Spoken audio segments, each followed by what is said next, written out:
macam mana ni, satu juzuk satu hari, satu juzuk satu hari, satu juzuk satu hari, satu juzuk satu hari. Tapi sekarang dah pukul apa? Dah pukul 6 dah. Sempat ke tak nak habiskan? Ya Allah. Itulah dia.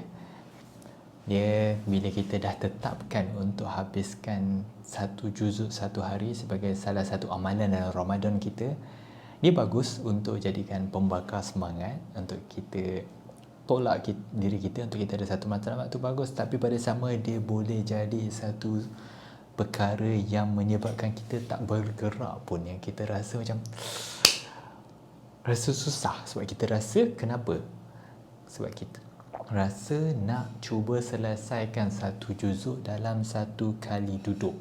Kita rasa macam okey, aku akan tetapkan bangun pagi terus habis satu juzuk. Ataupun kemudian bila kita tangguhkan, kita tengok oh alamak tinggal lagi 10 minit nak dekat subuh, so tak sempat lah nak habiskan satu juzuk kan.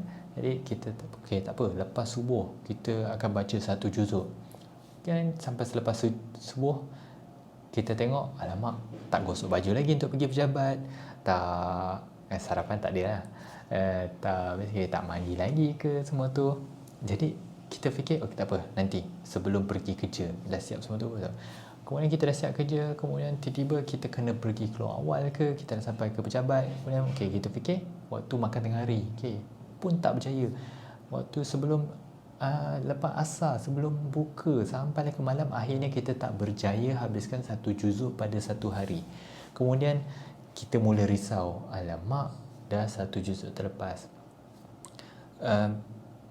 nanti macam mana nak gantikan tu? Kalau satu hari pun tak sempat satu juzuk, takkan hari kedua tiba-tiba boleh 2 juzuk kan?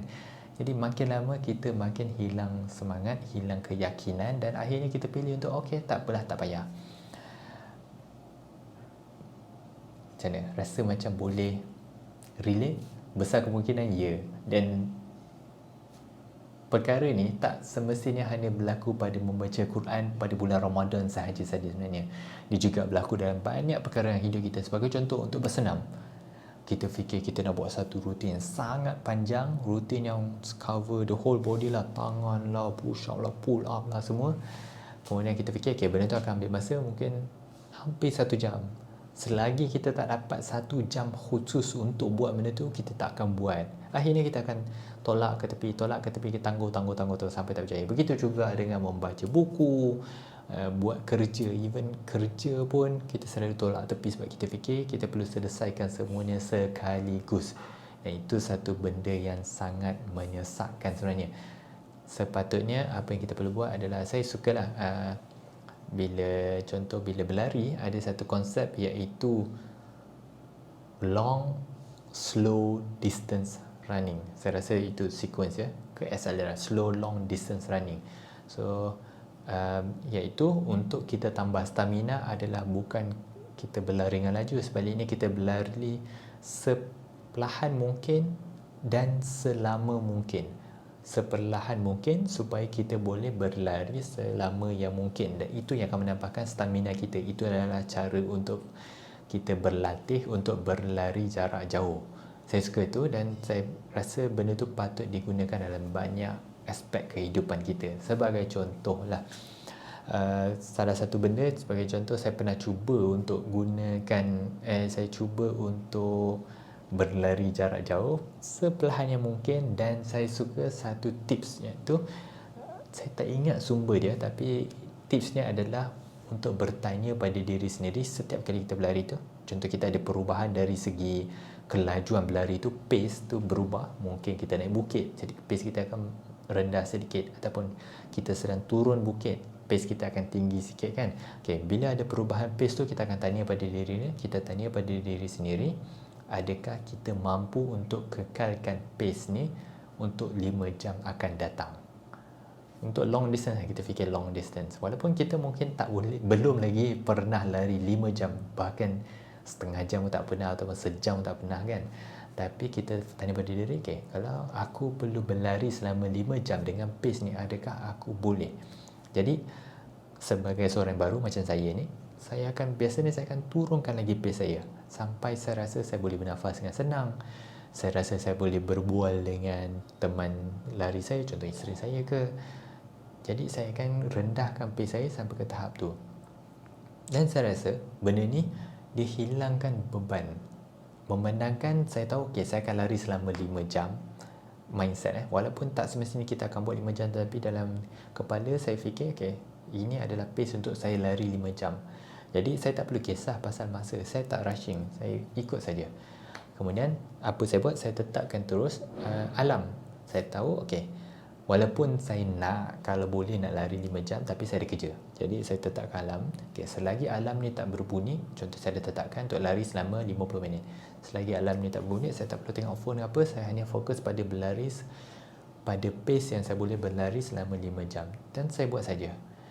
Bila kita tak track masa, kita tak jejak masa tu, kita tak tengok dah 5 minit, dah 10 minit, dari sikit ke tinggi, masa yang kosong kepada masa yang kita nak tu, kita tak jejak dia, kita akan hilang rasa beban tu.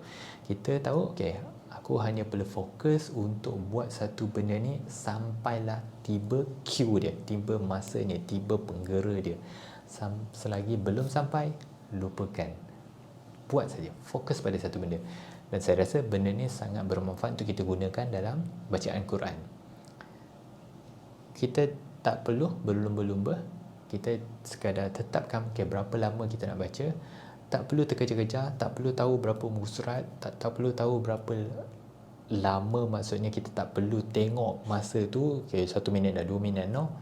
Tetapkan sahaja satu penggera, satu alam, satu loceng. Contoh kita tetapkan kita ada 10 minit, tak kisah 10 minit ke 5 minit, berapa banyak pun yang ada, kita boleh tetapkan. Kemudian kita baca, it's perlahan-perlahan baca sahaja, just berada di sana, fokus pada bacaan. Dan kemudian ataupun satu lagi cara yang saya rasa sangat bermanfaat adalah sebelum solat.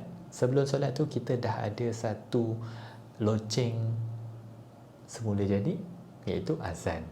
Jadi kita boleh baca, kita tahu aku akan duduk di sini sampai azan. Jadi aku akan baca je, no rush, tak perlu tergesa-gesa, baca sahaja. Dan insya-Allah rasa beban tu akan hilang. Dan kalau kita ni jenis yang rasa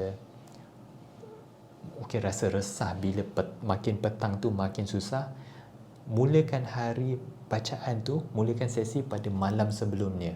Kalau malam sebelum tu kita dah boleh dapatkan 1-2 sesi membaca, esok harinya kita akan rasa lebih kurang terbeban ataupun terkejar-kejar untuk membaca. Jadi kita boleh baca sedikit pada belah pagi, sedikit, susun sikit. Menjelang petang kita dah boleh sama ada habiskan ataupun mungkin dah habis. Jadi itulah perkongsian untuk hari ini, iaitu untuk buatnya secara perlahan-lahan, enjoy the moment, enjoy the flow, dan lama-lama insya-Allah stamina kita untuk membaca tu akan bertambah dan kita mula nampak corak yang sesuai untuk kita. Dan insya-Allah masa kita akan berkembang mengikut keperluan kita. InsyaAllah masa tu akan ada. Kita cuma perlu masukkan dahulu, konsistenkan, dan dia akan kembang dengan sendirinya. Alright. Moga berjaya untuk hari-hari yang seterusnya.